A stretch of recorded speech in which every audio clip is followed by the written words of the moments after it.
Hi, I'm Jessica. My mother spent years mocking my military paycheck, calling me a government charity case, and telling everyone I was wasting my life playing soldier for pennies. She made family dinners unbearable with her constant jokes about my pathetic income and how I'd never amount to anything financially like my corporate executive sister. But sometimes the truth has a way of surfacing when you least expect it, wrapped in legal documents and delivered. Before we jump back in, tell us where you're tuning in from. And if this story touches you, make sure you're subscribed. Because tomorrow, I've saved something extra special for you. By a military attorney with news that would change everything. What happened next didn't just silence her cruel comments. It revealed a financial legacy from my combat service that exposed just how little she understood about sacrifice, honor, and what real wealth actually means. The morning that changed everything started like any other Tuesday in March. I was sitting in my small apartment in Colorado Springs, still in my PT gear after the morning run, when my phone rang with an unknown number from Washington, D.C. As a staff sergeant with 8 years of service, including 3 deployments to Afghanistan, I'd grown accustomed to unexpected calls from various military offices. Staff Sergeant Martinez, the voice was professional, formal. This is Colonel Patricia Hayes from the Department of Defense Legal Affairs. I need to schedule a meeting with you regarding some urgent matters related to your service record and certain financial arrangements. I set down my coffee mug, suddenly alert. In the military, calls from D.C. legal offices rarely brought good news. Is there a problem with my record, ma'am? Quite the opposite, Sergeant. But this requires an in-person discussion.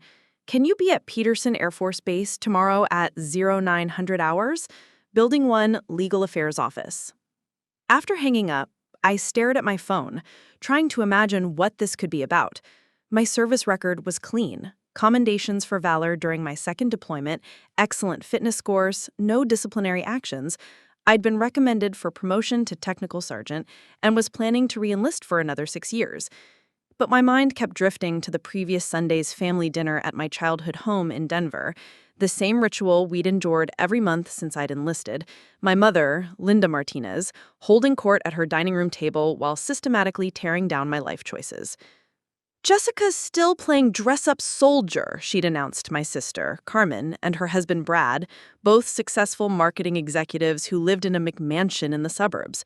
8 years now, and what does she have to show for it? A tiny apartment and a government paycheck that barely covers her car payment.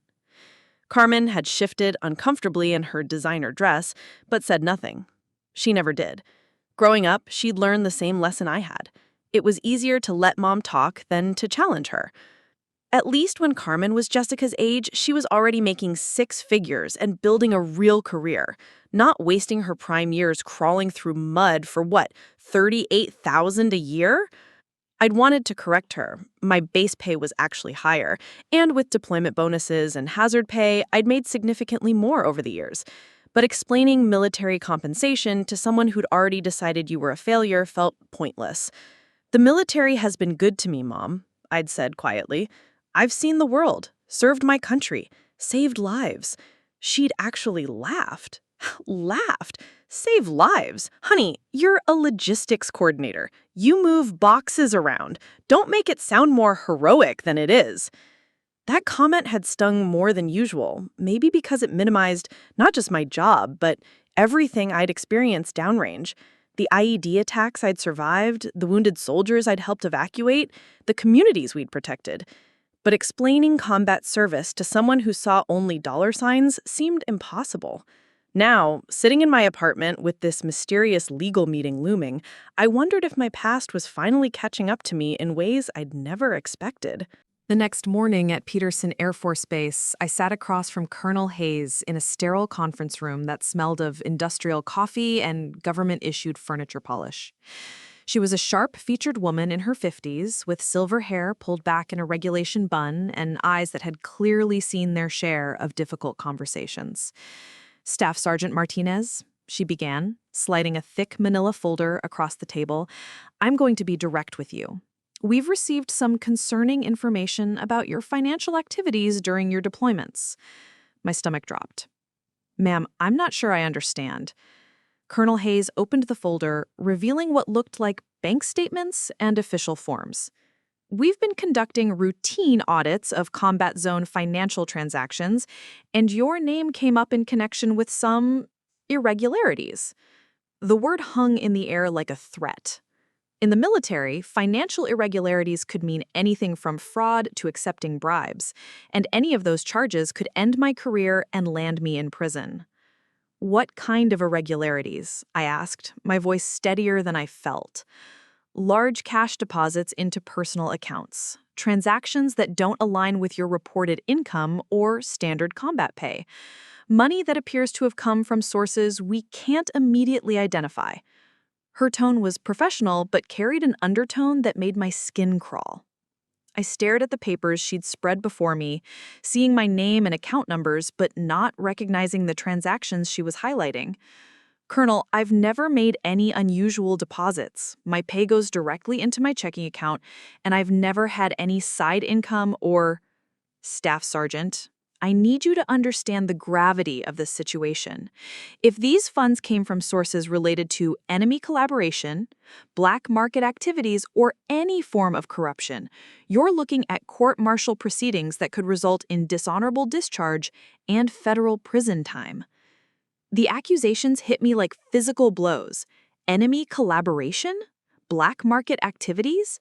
I'd risked my life serving in some of the most dangerous regions of Afghanistan, had been recommended for commendations for my service, and now I was being accused of betraying everything I'd sworn to protect? Ma'am, with all due respect, there has to be some mistake. I've never engaged in any illegal activities. I've never even bent the rules, let alone broken them. Colonel Hayes studied me with those sharp eyes, and I couldn't tell if she was looking for signs of deception or genuinely trying to assess my character. The evidence suggests otherwise, Sergeant. These deposits total over $400,000 across your 3 deployments. $400,000? The number was so absurd, so far beyond anything I could have earned or saved, that I almost laughed. Almost. But the colonel's expression made it clear this wasn't a joke. I don't know anything about that money, I said firmly. I've never seen deposits like that in my accounts. My savings account has maybe $8,000 in it. Then how do you explain these bank records showing transfers into accounts bearing your social security number and personal information? I looked at the documents again, feeling like I was drowning in paperwork that somehow bore my name but described a life I'd never lived. The accounts listed weren't even with my bank, and the deposit amounts were staggering. Colonel, I think someone has been using my identity. This has to be some kind of fraud or identity theft. Her expression remained skeptical. That's a convenient explanation, Sergeant. But until we can verify your claims, you're being placed on administrative leave pending a full investigation. You'll surrender your military ID and access cards, and you're restricted from leaving the state without permission. As I walked out of that conference room, stripped of my credentials and under suspicion for crimes I'd never committed, I felt like my entire world had collapsed in the span of an hour. The administrative leave felt like a prison sentence. For 3 days, I sat in my apartment, forbidden from setting foot on base, while my entire career hung by a thread. Every phone call made me jump, expecting more bad news. Then, Colonel Hayes called again. Staff Sergeant Martinez, we need another meeting.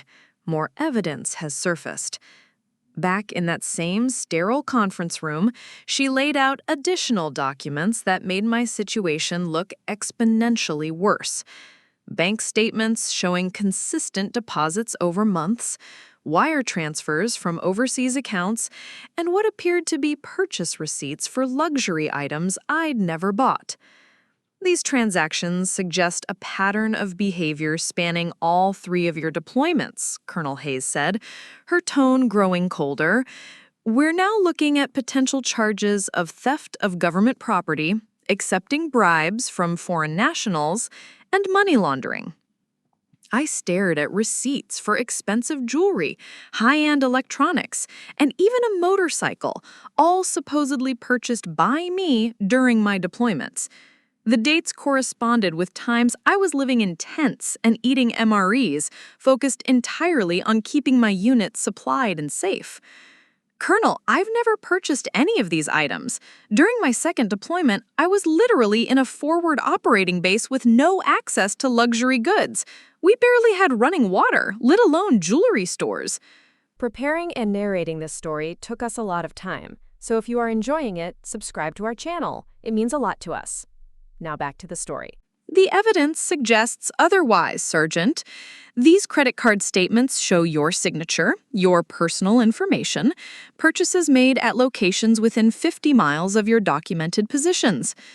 She pulled out more papers, credit applications I'd supposedly filed, loan documents bearing my signature, and bank account opening paperwork for accounts I'd never heard of. Someone had built an entire financial identity using my name, my military service record, and my deployment locations. Furthermore, Colonel Hayes continued, we've received reports from other service members who claim they witnessed you engaging in suspicious financial activities. My blood ran cold. What kind of reports? Service members from your unit say they saw you meeting with local civilians during off-duty hours, exchanging packages, discussing money. They report that you seem to have more cash than your pay grade would suggest. The accusations felt like being buried alive. Not only was there a paper trail suggesting I was a criminal, but now my own fellow soldiers were supposedly testifying against me. People I'd served alongside, shared meals with, trusted with my life. Who made these reports? I asked, though part of me didn't want to know. That information is classified pending the investigation, but I can tell you that multiple witnesses have come forward independently. My mind raced through my deployments, trying to remember any interaction that could have been misinterpreted. Yes, I'd occasionally talked with local contractors who helped supply our base. Yes, I'd sometimes had extra cash from deployment bonuses that I'd saved rather than spent, but nothing illegal, nothing even questionable. Colonel, someone is setting me up. This has to be identity theft on a massive scale. These signatures, these accounts, these witness statements, none of it is real. That's a serious accusation, Sergeant. You're suggesting that multiple service members are lying, that sophisticated financial documents have been forged, and that someone has been impersonating you across 3 separate deployments spanning 4 years? When she put it that way, it sounded impossible even to me. Who would have the resources, access, and motivation to create such an elaborate frame job? And why target a mid-level logistics coordinator with no access to classified information or significant authority? I understand how it sounds, ma'am, but I'm telling you the truth. I've never committed any of these crimes. Colonel Hayes closed the folder with a finality that made my stomach drop. Staff Sergeant Martinez, based on the evidence we've gathered, formal charges will be filed against you within 72 hours. I strongly recommend you retain legal counsel. As I left the base for what might be the last time, I realized my military career wasn't just in jeopardy.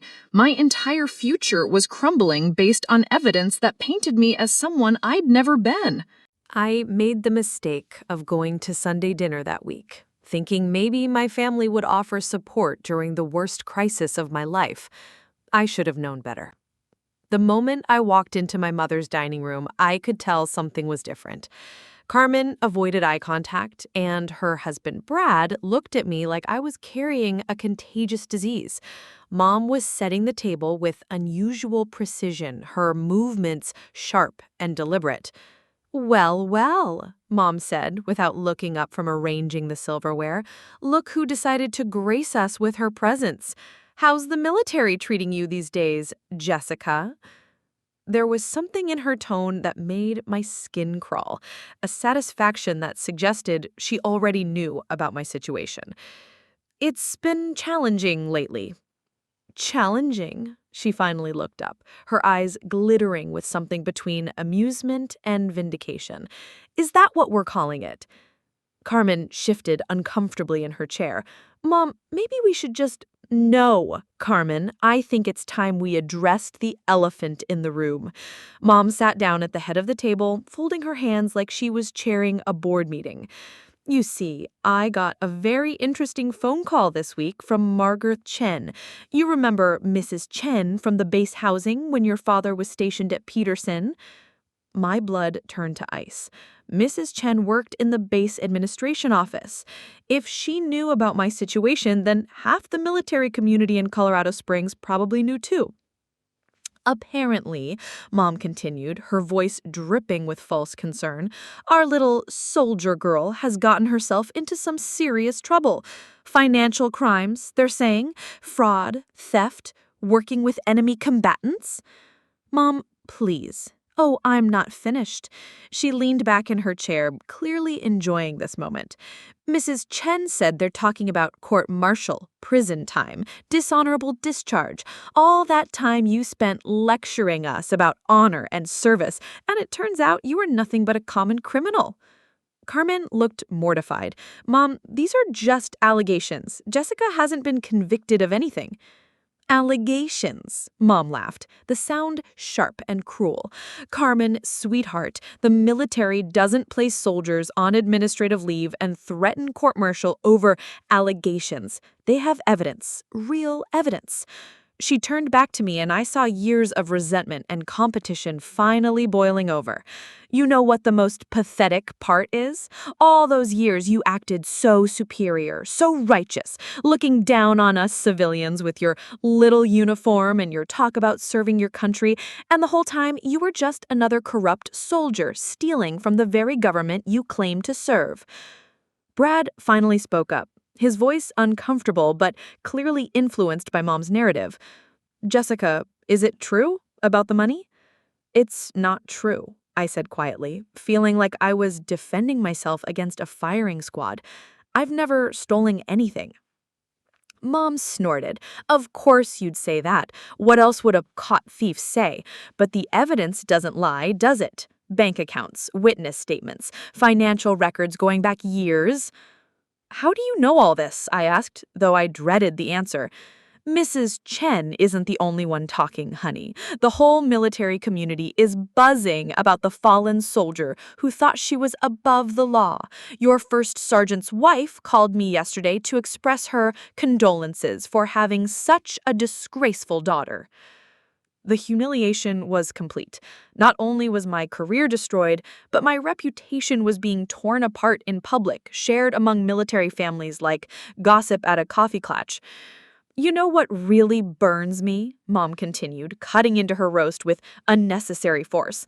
All those years I told people my daughter was wasting her life in the military, making pennies for risking her neck. Turns out I was wrong. You weren't making pennies at all. You were making hundreds of thousands of dollars the old-fashioned way, by stealing it. Carmen looked like she wanted to crawl under the table. Mom, that's enough. No, Carmen, it's not enough, because for 8 years I've had to listen to people tell me how proud I should be of my military daughter, how honorable she was, how she was serving her country, and now everyone knows the truth, that she's nothing but a uniformed criminal who used her service as cover for fraud. I stood up from the table, unable to take another word. I didn't do any of this. Mom's smile was cold and triumphant.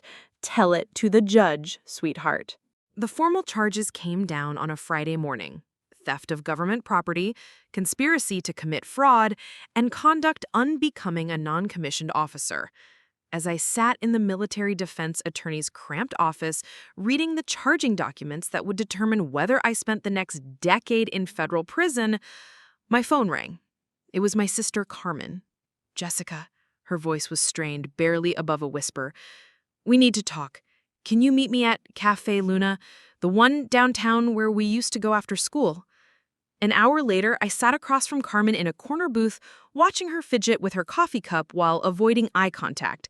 She looked like she'd aged 5 years in the past week, her usually perfect makeup smudged and her designer blouse wrinkled. I need to ask you something, she said finally, and I need you to be completely honest with me. I'd been preparing for this conversation since Sunday dinner, knowing that eventually even Carmen would turn against me. Go ahead. Did you really do it? The money, the fraud, all of it? The question shouldn't have hurt after everything I'd been through, but coming from Carmen, the one person in my family who'd never actively participated in Mom's attacks, it felt like a knife to the chest. No, I said simply, I didn't do any of it. Carmen studied my face for a long moment, searching for signs of deception.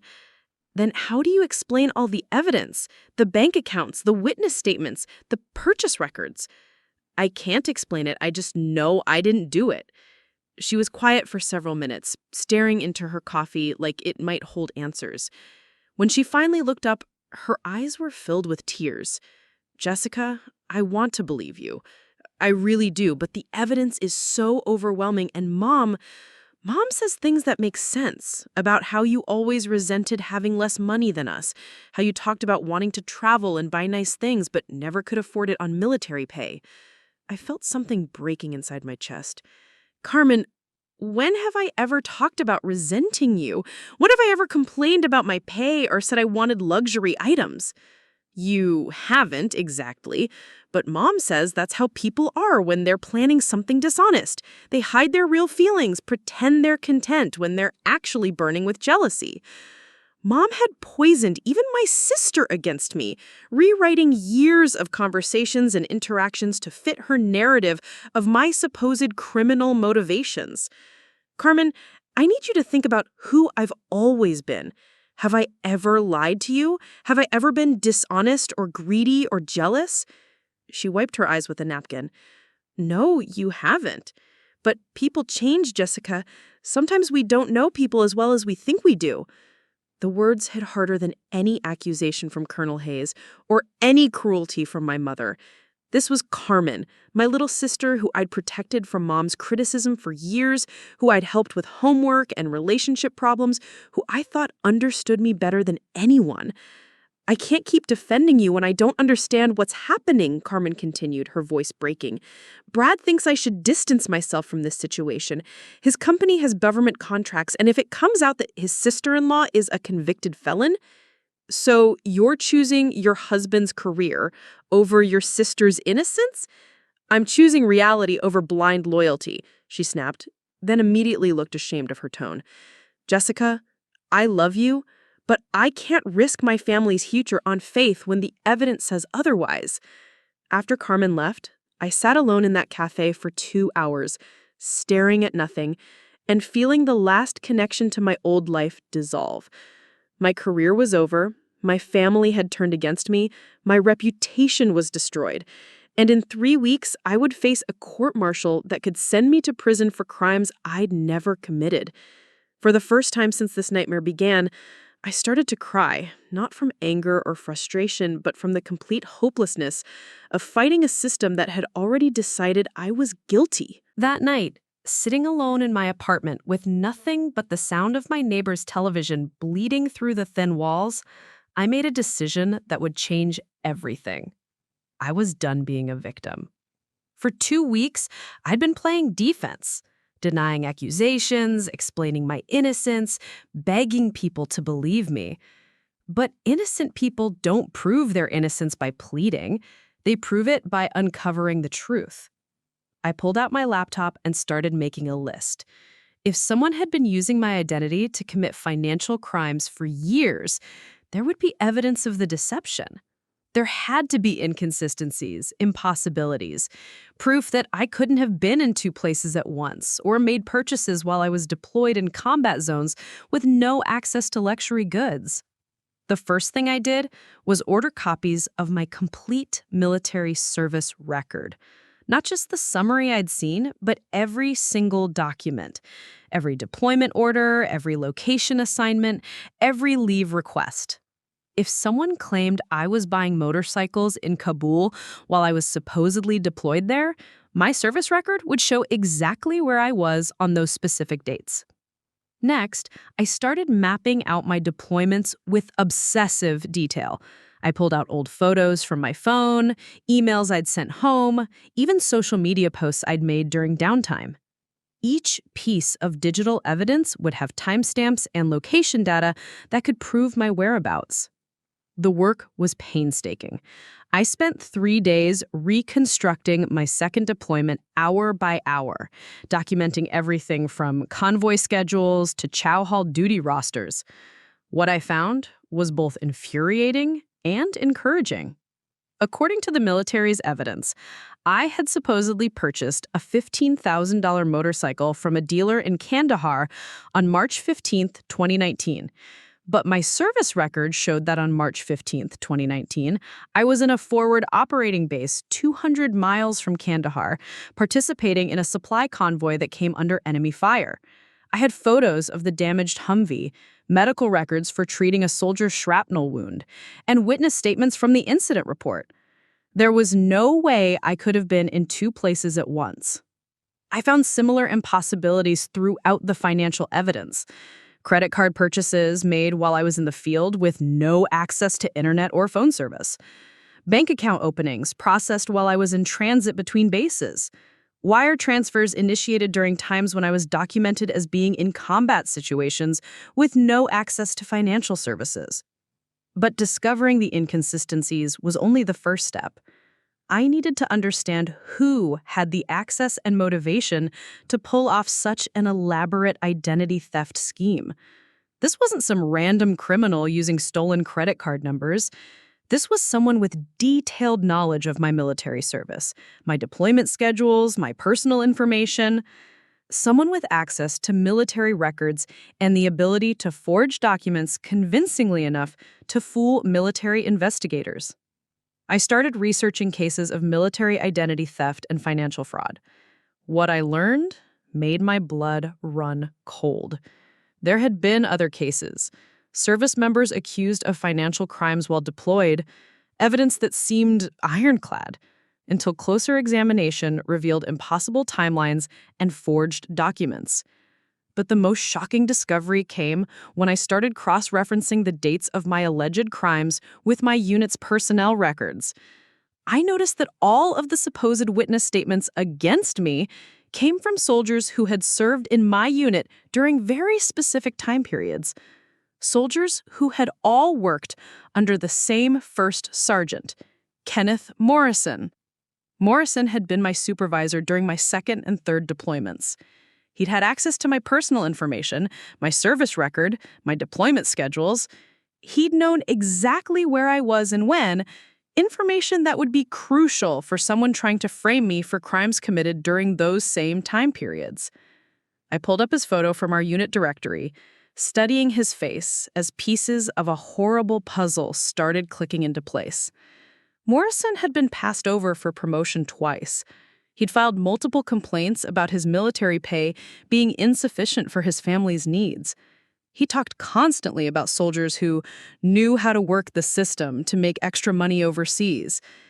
And he'd been in a position to access and manipulate the very evidence that was now being used to destroy my career. For the first time since this nightmare began, I felt something other than despair. I felt purpose. I wasn't just going to prove my innocence anymore. I was going to expose the person who had tried to destroy my life. With Morrison identified as my primary suspect, I needed proof. Suspicion wasn't enough. I needed concrete evidence that would hold up in a court-martial and expose his scheme. I started by contacting soldiers from my unit who I trusted, people who had served alongside me and Morrison during those critical deployments. The first person I called was Sergeant Mike Rodriguez, a communications specialist who had been my closest friend overseas. "Jess." Mike's voice was cautious when he answered. "I heard about the charges. I can't believe—" "Mike, I need your help. I didn't do any of this, and I think I know who did. But I need someone who was there to verify some things." There was a long pause. "What kind of things?" I explained my theory about Morrison and the impossible timelines. Mike listened without interrupting, and when I finished, he was quiet for several minutes. "Jesus, Jess, you think Morrison framed you?" I think Morrison had access to everything he needed to pull this off. My personal information, my service record, knowledge of exactly where I was and when. Tell me something. Do you remember March 15th, 2019? The convoy that got hit outside FOB Mitchell? Yeah, I remember. You were in the back truck, helped patch up Williams when he caught shrapnel in his leg. The evidence against me shows I bought a motorcycle in Kandahar that same day. Same day, Mike, while we were under fire 200 miles away. Whistle low. That's impossible. I've got photos from that day. You're in half of them, time-stamped by my camera. My heart raced. Mike, would you be willing to testify to that? And could you send me those photos? Absolutely. But Jess, if Morrison really did this, he's not going to go down easy. He's got connections, friends in high places. The photos Mike sent were exactly what I needed. Clear, time-stamped evidence of my location during one of the alleged crimes. But I needed more. I needed to understand how Morrison had pulled off the financial side of the scheme. My next call was to specialist Ashley Chen, who had worked in the unit's administrative office. She was nervous about talking to me, clearly aware of the charges I was facing. Ashley, I need to ask you about access to personnel files during our deployments. Who could access soldiers' personal information, social security numbers, that kind of thing? Well, obviously the officers and senior NCOs like the first sergeant. Why? Could someone use that access to open bank accounts or credit cards in another soldier's name? Ashley was quiet for a moment. Theoretically, yes, especially if they had deployment orders showing the soldier was overseas and couldn't respond to verification calls immediately. Did you ever notice Morrison accessing files for soldiers who weren't directly under his supervision? Another pause. Actually, yeah. He was always asking for records, saying he needed them for awards paperwork or promotion packets. But now that you mention it, he requested files for a lot of people who never got awards. I felt pieces clicking into place. Ashley, would you be willing to check something for me? Could you see if Morrison accessed my personnel file during times when he had no official reason to need it? I can't access those records anymore, but I know someone who might be able to help. Sergeant Thompson in personnel. She's been there forever and keeps track of everything. Sergeant Thompson was a 20-year veteran who ran personnel with military precision. When I explained what I was looking for, her response was immediate and professional. I remember Morrison. He was always requesting files, and some of his reasons seemed questionable. Let me check the access logs. 2 hours later, she called me back with information that made my blood boil. Staff Sergeant Martinez, Morrison accessed your complete personnel file 14 times over the past 4 years. Most of those requests came right before or during your deployments. He claimed he needed them for various administrative purposes, but I could never find corresponding paperwork to justify the access. 14 times? That's highly unusual. A first sergeant might need to access a soldier's file once or twice during their entire service under his command. 14 times suggests either administrative incompetence or something more sinister. I asked her to document everything and prepare to testify if needed, but I still needed to understand the financial mechanics of Morrison's scheme. My research led me to contact a military financial crimes investigator named Agent Sarah Walsh, who specialized in identity theft cases involving service members. When I explained my situation, she agreed to review my evidence. The pattern you're describing is consistent with what we call insider fraud. Someone with legitimate access to your information uses it to establish false identities. The tricky part is proving who had both access and opportunity. What kind of evidence would prove that? Digital footprints, access logs, IP addresses, timing correlations between file access and account openings. If Morrison opened these accounts, there should be electronic evidence linking him to the transactions. Agent Walsh called me back 3 days later with news that shattered everything I thought I understood about my situation. Staff Sergeant Martinez, you need to sit down for this. Her voice was tense with barely controlled excitement. The digital forensics investigation has uncovered something massive. Morrison didn't just target you. He's been running a systematic identity theft operation involving at least 12 other service members over the past 6 years. My hands trembled as I gripped the phone. 12 others? 12 that we've identified so far. All logistics personnel, all deployed under his supervision at various times. The pattern is identical. Access personnel files, open fraudulent accounts, make purchases using stolen identities, then frame the victims when investigations get too close. I felt sick thinking about other soldiers going through what I had experienced. How did you find them? Once we had Morrison's digital footprint from your case, we cross-referenced his file access logs with financial crime reports from military personnel. What we found was a systematic operation that's been generating hundreds of thousands of dollars in fraudulent transactions. Agent Walsh paused, and I could hear papers rustling in the background. But here's where it gets really interesting, Jessica. Morrison wasn't working alone. My blood ran cold. What do you mean? The sophistication of this operation required inside help from multiple sources. Someone in personnel to facilitate file access, someone in finance to delay fraud investigations, and someone high enough in the command structure to influence which cases got serious attention. You're talking about a conspiracy. I'm talking about organized crime operating within the military structure. Morrison was the operational leader, but he had accomplices in key positions who helped him target victims and cover his tracks. The scope of what Agent Walsh was describing was staggering. This wasn't just about my case anymore. It was about a criminal network that had been systematically destroying military careers while stealing from service members who were risking their lives overseas. There's something else, Agent Walsh continued. We found evidence that Morrison has been planning to retire next year and transition to full-time charity work. He was essentially using stolen military funds to build himself a post-military career as a veteran advocate? Using our money to make himself look like a hero? Exactly. And based on the financial records, he was planning to frame at least 3 more soldiers before his retirement to ensure the investigation trail would be too complex to unravel. Agent Walsh's final revelation hit me like a physical blow. Jessica, you weren't just a random victim. You were specifically chosen because Morrison believed you had the least ability to fight back. Your family situation, your financial struggles, your lack of connections in high places, he profiled you as someone who would be easy to destroy. But Morrison had made one crucial mistake. He'd underestimated my determination to uncover the truth. The confrontation happened in the same sterile conference room where this nightmare had begun, but this time, I wasn't alone. Agent Walsh sat beside me, along with Colonel Hayes, my defense attorney Captain Rodriguez, and representatives from the Criminal Investigation Division. Morrison entered the room in his dress uniform, his chest decorated with ribbons and commendations, including several for his supposed charitable work. He looked confident, even smug, clearly expecting another routine meeting about my case. First Sergeant Morrison, Colonel Hayes began, thank you for coming. We have some new evidence to discuss regarding Staff Sergeant Martinez's case.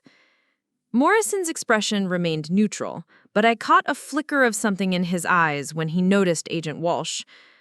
Of course, ma'am. Happy to help however I can. Agent Walsh opened her laptop and connected it to the room's display screen. First Sergeant, we've conducted a comprehensive digital forensics investigation, and we'd like to walk you through what we found. The first document that appeared on screen was Morrison's computer access log, showing his repeated access to personnel files for soldiers who were later accused of financial crimes. Can you explain why you accessed Staff Sergeant Martinez's personnel file 14 times over 4 years, including twice on the same days that fraudulent bank accounts were opened in her name? Morrison's confidence wavered slightly. I needed those files for administrative purposes, awards paperwork, promotion packets, routine personnel management. Yet, we have no record of any awards or promotions for these soldiers during the periods you accessed their files, Agent Walsh continued smoothly. In fact, most of them faced criminal charges shortly after your access dates. The next slide showed bank account opening records with digital signatures and IP addresses. These accounts were opened using computers at 3 different military installations where you were stationed. The IP addresses traced directly to terminals you had authorized access to. Morrison's face had gone pale, but he maintained his composure. Anyone could have used those terminals. Military computers are shared resources.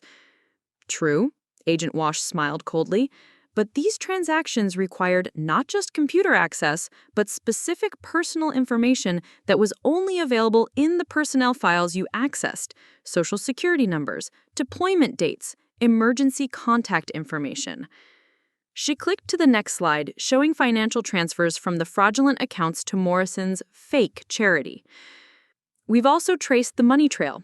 The funds stolen from 12 different service members were laundered through your Veterans Financial Assistance Fund before being transferred to legitimate veteran charities. Morrison's military bearing finally cracked. This is all circumstantial. You can't prove... Actually, we can. Agent Walsh's voice cut through his protest like a blade. Because 3 days ago, we arrested your accomplice in personnel, Sergeant Williams. He's already confessed to his role in facilitating unauthorized file access in exchange for a percentage of the stolen funds. The silence in the room was deafening. Morrison stared at the screen, watching his entire criminal enterprise laid bare in spreadsheets and digital evidence. Furthermore, Colonel Hayes added, we have statements from 8 of your victims who are willing to testify about the impossible timelines and forged evidence in their cases. Morrison finally looked at me directly, and for a moment, I saw not the decorated NCO, but the desperate, bitter man who had tried to destroy my life to cover his own crimes. First Sergeant Morrison, Colonel Hayes continued, you are hereby charged with conspiracy to commit fraud, identity theft, theft of government property, and conduct prejudicial to good order and discipline. You are relieved of all duties pending court-martial proceedings. As military police entered to escort Morrison away, he turned to me one last time. You don't understand what it's like. 20 years of service and I was still struggling to pay my bills while watching kids like you get deployment bonuses. So you decided to steal our money and destroy our careers? I asked. He had no answer for that. 6 months later, I stood in my mother's dining room again. But this time, everything was different. The military had not only cleared my name completely, but awarded me a commendation for uncovering the largest financial crime ring in recent military history. Morrison was serving 15 years in federal prison, and the 12 other victims had been vindicated and compensated. But the biggest change wasn't in my legal status. It was in the envelope I placed on my mother's dining table. "What's this?" Mom asked, her voice lacking its usual edge. "My inheritance," I said quietly. "From combat zones, like the title said." She opened the envelope and stared at the bank statements showing nearly $400,000. The reward money I'd received for exposing Morrison's network, plus compensation for the damages to my career and reputation. The military compensated me for what I went through, I explained. But more importantly, they're implementing new security protocols to protect other soldiers from identity theft. Carmen sat in stunned silence, clearly remembering her words about choosing reality over blind loyalty. Mom looked pale, studying the documents that proved her pathetic soldier daughter had not only been innocent, but had become wealthy through her courage and determination. "Jessica," Mom said slowly, "I owe you an apology. I was wrong about everything." "You were wrong about what military service means," I agreed. "It's not about the paycheck. It's about honor, integrity, and protecting others even when they don't believe in you." I looked around the table at my family, seeing them clearly for the first time. I'm being promoted to technical sergeant next month, and I'm re-enlisting for another 6 years, not because I need the money now, but because serving my country is worth more than anything you could understand. As I left that house, I realized the real inheritance from my combat zones wasn't money. It was the strength to fight for truth, the courage to stand alone when necessary, and the knowledge that real wealth comes from integrity, not bank accounts. Sometimes the best revenge against people who doubt you isn't proving them wrong, It's becoming someone they could never diminish, no matter how hard they try. Up next, you've got two more standout stories right on your screen. If this one hit the mark, you won't want to pass these up. Just click and check them out. And don't forget to subscribe and turn on the notification bell so you don't miss any upload from us.